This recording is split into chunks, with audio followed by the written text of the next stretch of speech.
उस पद के पद चिन्ह पर चलना सही रहता है, या मतलब अपना जो ब्रह्मचार्य जीवन है उसके साथ रह के चला जाता है, कैसे करना चाहिए? ये जो लोग लिविंग में रहते हैं वो चरित्रहीन है, वो लिविंग का नाम देके उस चरित्रहीनता को मतलब मानने के लिए रेडी नहीं है। हाँ, तो लिविंग मतलब वैश्यालय। यंगस्टर्स की बात कर रहे हैं, युवा पीढ़ी की बात कर रहे हैं। 2-3 सवाल है जो बहुत ही आजकल चर्चित है। पहला तो सबसे पहला है कि शादी से पहले लोग कहते हैं कि मुझे अपने पार्टनर को जानना है। लिव इन रिलेशनशिप का एक कॉन्सेप्ट है, शादी से पहले साथ में रहना और जानना। तो ये जो जीवन के छोटे छोटे पद जो बांटे गए हैं, तो उस पद के पद चिन्ह पर चलना सही रहता है, या मतलब अपना जो ब्रह्मचार्य जीवन है उसके साथ रह के चला जाता है, कैसे करना चाहिए? जो पत्नी के संग रहे और पति के संग रहे जी, जो केवल पत्नी और केवल पति के संग रहे और उसके सिवा पराई औरत पराई पुरुष को ना देखे, वो दोनों सदगृहस्थ पति पत्नी ब्रह्मचारी ही कहलाएंगे। जो केवल अपनी पत्नी के साथ रहे, पराई औरत को ना देखे, जो केवल अपने पति के साथ रहे, पराई स्त्री को ना देखे, वो गृहस्थ ब्रह्मचारी है। 25 साल तक ब्रह्मचर्य का पालन करना चाहिए जी। फिर 25 साल गृहस्थ का, 25 साल वानप्रस्थ का और 25 साल संन्यास का। आपके भक्तों में भी कुछ जने होंगे ऐसे, और आजकल जो ट्रेंड चल रहा है गुरुजी कि घर पे ये बाहर पे ये, तो उसके लिए आप भक्तों का मतलब घर पे ये बाहर पे ये मतलब किस एंगल से? घर पर भी बाहर कोई और चल रहा है आजकल, मैं स्पष्ट शब्दों में बोलना चाहूँगी।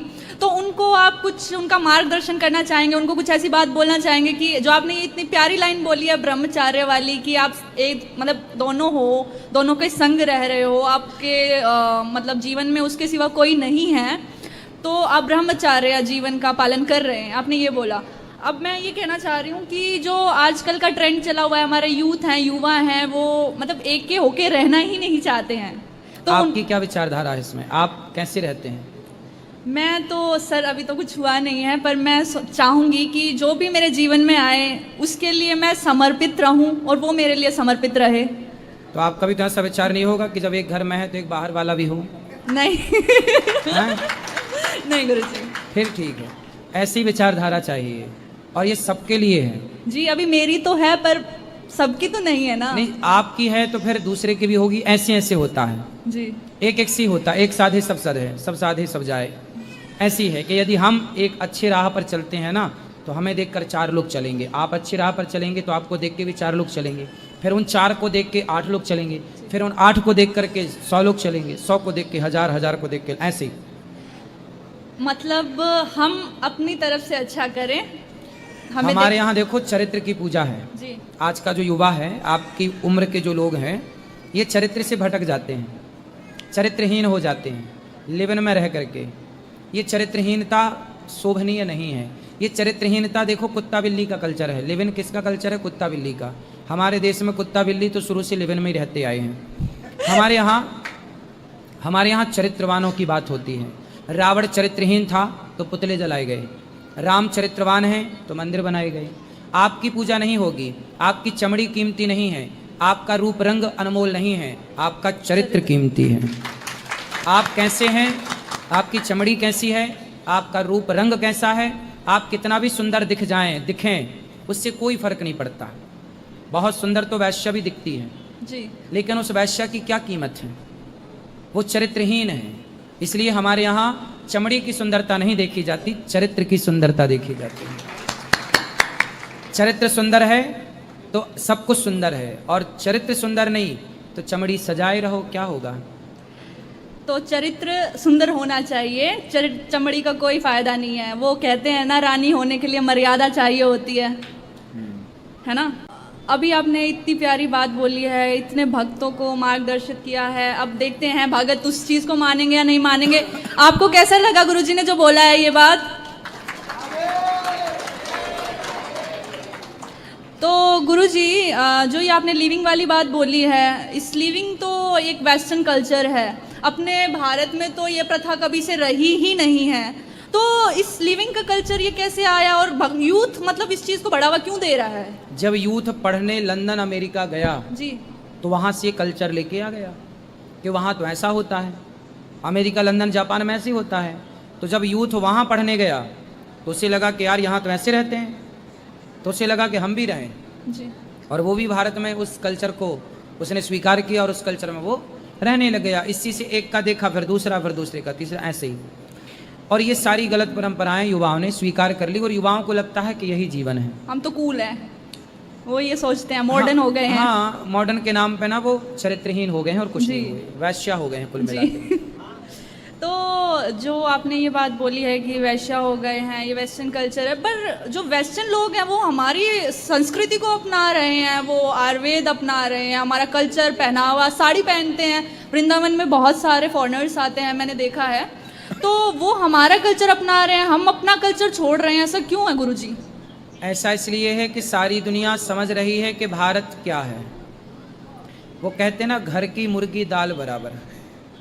भारत के लोगों को भारत की संस्कृति और संस्कारों की कदर नहीं है। आज पूरी दुनिया भारत की संस्कृति और संस्कारों को फॉलो करती है। आज विदेशों में मंडप गाड़े जाने लग गए, विवाह के मंडप, हल्दी चढ़ने लग गई, तेल चढ़ने लग गई, गठजोड़ होने लग गया।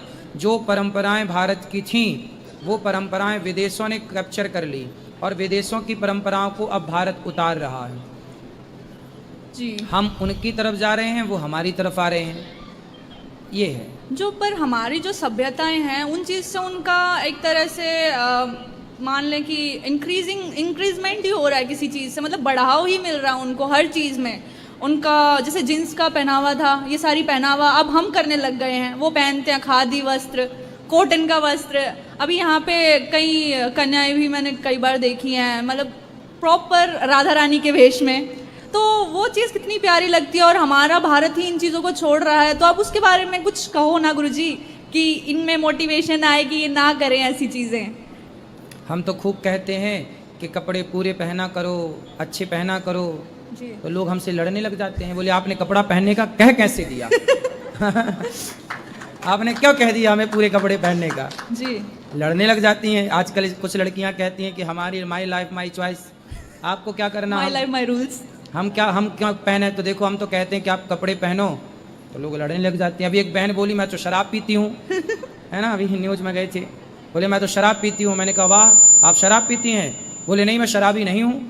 आप मुझे कैसे कह रहे हैं? कैसे कह रहे हैं कि शराब? जी मैंने देखा। अब देखो वो शराब पीती है, हाँ। लेकिन वो ये मानने को तैयार नहीं मैं है शराबी नहीं हूँ। हाँ, वो पीती है जी। लेकिन वो मानने को तैयार नहीं है कि मैं शराबी हूँ। जैसे कि आपने अभी बोला है कि जो लोग लिविंग में रहते हैं वो चरित्रहीन है, वो लिविंग का नाम देके उस चरित्रहीनता को मतलब मानने के लिए रेडी नहीं है। हाँ, हाँ। तो लिव इन मतलब वैश्यालय। तो वो चीज़ तो हमारे भारतीय भाई बहनों को तो शोभा नहीं देती है। बिल्कुल। तो जो आप ये कथा करते हैं गुरुजी, आपने ये कब से स्टार्ट किया था और कब तक? बचपन से ही कथा सुनाती थी सत्यनारायण भगवान की। कितने वर्ष के थे आप? उस समय रहे होंगे 10 साल के। जी। फिर भागवत की कथा सुनाई 2007 में। जी। 2007 में भागवत की कथा पहली बार कही। जी। फिर उसके बाद धीरे धीरे आज आप सबकी सेवा में लगे हुए हैं।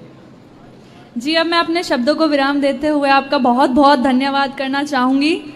MrDeal.in की तरफ से हमारी बहुत बहुत शुभकामनाएं, बहुत बहुत आपको प्यार। मैं आपकी आभारी रहूँगी, आपने मेरा इतना मार्गदर्शन किया। और आप सभी भाई बहनों को बोलना चाहूँगी कि आप लिविंग में ना रहें, अपनी कल्चर को अपनाएं, जो भारतीयता है उसमें रहें। राधे राधे गुरुजी। राधे राधे। गुरुजी आप कैसे हो? कृपा है, अच्छे हैं। गुरुजी आपसे ना एक प्रश्न है। मेरी बहन की शादी है 12 नवंबर को, तो गुरुजी मेरे पापा नहीं है, तो मम्मी कन्यादान कर सकती है? कर सकती हैं। क्योंकि मेरी बहन का मन है कि मम्मी ही कन्यादान करे। ठीक है। पर गुरुजी बहुत से लोग कहते हैं कि ना मम्मी कन्यादान नहीं कर सकती है। क्यों? कहते हैं कि जोड़े से बैठना होता है। तो जोड़े से भगवान को बिठा लेना, भगवान भी तो अपनी जोड़ी हैं, सबके पति भगवान है। तुम हो एक अगोचर सबके प्राणपति। ठीक है बन गई गुरुजी। जोड़ी। ठीक है गुरुजी। और गुरुजी एक और बात है कि आप इतने अच्छे हो, इतनी अच्छी कथा सुनाते हो, हमेशा कुछ ना कुछ सीखने को ही मिलता है और मतलब बहुत ज़्यादा खुशी मिलती है आपसे मिलके, आपकी कथा सुन के। तो मैं आपसे जानना चाहूंगी कि आपके अनुसार लिव इन रिलेशनशिप सही है या नहीं है? कुत्ता बिल्ली कैसे रहते हैं? लिव इन में रहते हैं। तो आप इंसान हैं या कुत्ता हैं? यदि आप इंसान हैं तो धर्म के अनुसार रहेंगे। भाई धर्म नाम की कोई चीज़ है? हम अपनी पत्नी के साथ रहते हैं, विवाह के बाद ही हमें अपनी पत्नी को स्पर्श करने का अधिकार है। यदि हमने आपको स्पर्श किया तो ये भी पाप है। आपने हमें स्पर्श किया तो ये आपके पातिव्रत धर्म के लिए पाप है। माता अनुसुईया के पास ब्रह्मा विष्णु महेश गए थे कि भिक्षा दे दो माता। माता अनुसुईया ने कहा ले लो भिक्षा। बोले नहीं, ऐसे भिक्षा नहीं लेंगे, आप पहले अपने सारे कपड़े उतारो, आप निर्वस्त्र हो जाइए, फिर आप हमें भिक्षा दीजिए। तो माता अनुसुईया ने कहा कि यदि मेरे निर्वस्त्र शरीर को कोई पर पुरुष देखेगा तो मेरा तो पातिव्रत धर्म नष्ट हो जाएगा। तो उन्होंने अंदर से जल लिया अपने पति के कमंडल से और हाथ में लेकर बोला कि हे ईश्वर, यदि मैं पतिव्रता हूँ तो ये तीनों ब्रह्मा विष्णु महेश बालक बन जाएं। जल छोड़ते ही ब्रह्मा विष्णु महेश बालक बन गए। फिर गोद में लेकर अपना दूध पिलाया माता अनुसुईया ने ब्रह्मा विष्णु महेश को।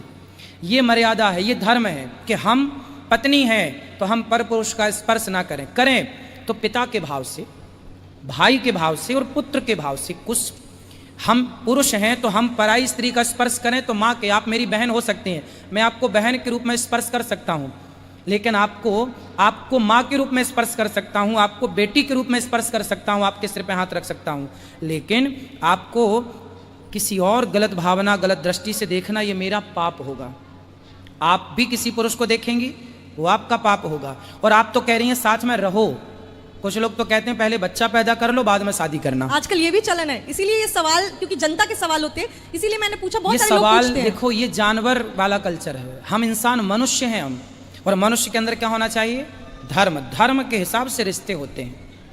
ये जो आप कह रहे हैं लिव इन में रहना, ये कुत्ता बिल्लियों का कल्चर है। आजकल इंसान रहा कहाँ, जानवर तो हो गया। अब जो आप बातें कर रहे हैं जिसका समर्थक ये बच्चे करेंगे वो जानवर बुद्धि वाले हैं, और उन जानवरों से फिर हम क्या बात करें? आप बताइए। जो इसको सपोर्ट करता हो उनसे क्या बात करें?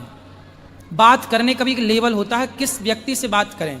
अब इन मूर्खों से जो कहें कि नहीं जी हम तो शादी के पहले रहेंगे, भैया रहो, कुत्ता बिल्ली की तरह तुम्हें पसंद रहो।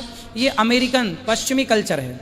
अमेरिका में ऐसी होता है, लंदन में ऐसी होता है। एक्चुअली भारत, अब भारत रहा कहाँ? अब भारत को ना होड़ लगी है कि हम भी अमेरिका की तरह बने ना। भारत कभी अमेरिका नहीं बन सकता। अमेरिका और भारत में जमीन आसमान का अंतर है। अमेरिका के वहाँ ग्रीन कार्ड होता है, जैसे हमारे यहाँ आधार कार्ड होता है, ऐसे वहाँ का ग्रीन कार्ड होता है। उस ग्रीन कार्ड में वहाँ की माता का नाम तो है, हमारे यहाँ आधार कार्ड में आपके पिता का भी नाम होता है ना, माता का, पिता का, लेकिन वहाँ अमेरिका लंदन के जो वहाँ का आधार कार्ड है वहाँ का सरकारी, उसमें बाप का नाम नहीं होता। आपको पता है ये बात? नहीं, वहाँ बाप का नाम नहीं होता। क्यों? क्योंकि बाप कन्फर्म ही नहीं उन लोगों का। शादी 18 साल की लड़की होती है, फरार हो जाती है अपने घर से, 2 महीने इसके साथ, 2 महीने इसके साथ, 2 महीने इसके साथ, ऐसे वो लड़कों के साथ गुजारती है, कमाती खाती। आज लड़का इसको बदला, इसको बदला, इसको बदला, इसको बदला, अब ऐसे में वो प्रेग्नेंट हो गई, पता ही नहीं चला कि किसका बच्चा है। इसलिए वहाँ आधार कार्ड में बाप का नाम है ही नहीं, सरकारी रिकॉर्ड में। इसलिए तो कहा डार्विन ने कि हम बंदर की संतान है, क्योंकि उनके बापों का पता ही नहीं तो वो कहेंगे बंदर हैं। हम तो ऋषियों की संतान है ना, हम तो ऋषियों की संतान है, इसलिए हम थोड़ी कह सकते हैं कि हम बंदरों की संतान है। भाई तुम्हारे बाप का पता नहीं, हमारे यहाँ तो बाप दादा परदादा सबका पता है। तो अब वो अमेरिकी कल्चर आप अपनाएंगे तो आप कितने बुद्धिमान बनेंगे? महाराज जी, जो भटक गए हैं, जो हमारे यहाँ के भटक गए हैं, जो इस तरीके के कल्चर में जाना चाहते हैं, जिनको पसंद है, उन यंगस्टर्स के लिए, यूथ के लिए क्या कहना चाहेंगे आप? भटक गए हो तो सही राह पर आ जाओ, है ना। सुबह का भूला शाम को वापस सजाए तो उसे भूला कहाँ कहते हैं? आ जाओ। गलत तो गलत होता है, आप सिर पटक लो। नीम को कितनी भी शहद लगा के उसकी घिसाई करो या उसकी जड़ में शहद डालो, मीठी कभी नहीं हो सकती। आपके गलत आचरण कितना भी आप सफाई दो, पर गलत आचरण सही नहीं हो सकता, गलत गलत ही रहेगा। इसलिए गलत को सुधारने का एक ही उपाय है कि सॉरी बोल दो कि हमने गलती कर ली है, और उस गलत राह को छोड़कर हमेशा के लिए सही राह पर आ जाओ। इसी से आपका, आपके धर्म का, आपके परिवार का भला है।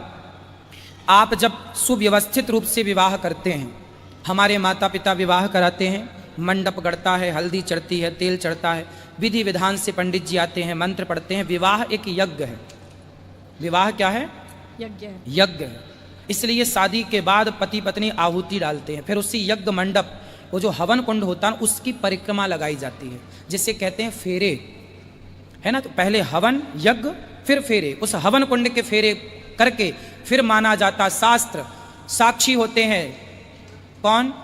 ध्रुव जी साक्षी होते हैं, अग्नि साक्षी होती है कि मेरा विवाह आज इस स्त्री के साथ, इसके साथ संपन्न हुआ, अब ये मेरी पत्नी है, अब इसके साथ मैं रहूंगा और जीवन गुजारूंगा, इसके सिवा संसार की प्रत्येक नारी को मैं माँ बहन और बेटी की दृष्टि से देखूंगा।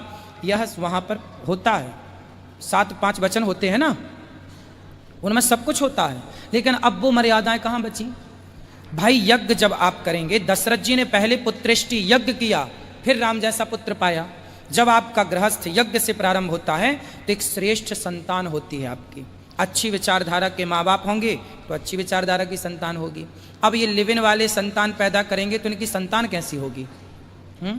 तो यानी माफी मांग लो, जो लोग ऐसी चीजें कर रहे हैं उन्हें नहीं करनी चाहिए, आपको चेंज होना चाहिए, अपनी बिल्कुल। संस्कृति की तरफ। और माफी भी किसी हमसे माफी नहीं, माँ से माफी नहीं, माँ बाप से माफी नहीं, समाज से नहीं, खुद से माफी मांगो कि भाई मैंने गलती कर दी है। आप हमसे झूठ बोल सकती हैं, हम आपसे झूठ बोल सकते हैं, आप भी किसी से झूठ बोल सकते हैं, सबसे झूठ बोला जा सकता है, क्या खुद से झूठ बोला जा सकता है? इसलिए अपने से माफी मांगो कि मैंने गलती की है, अपने को माफ करो। क्योंकि आप सबसे कह दोगे कि नहीं जी हम सही हैं, पर अपने से कैसे कहोगे? अपने को मुंह कैसे दिखाओगे?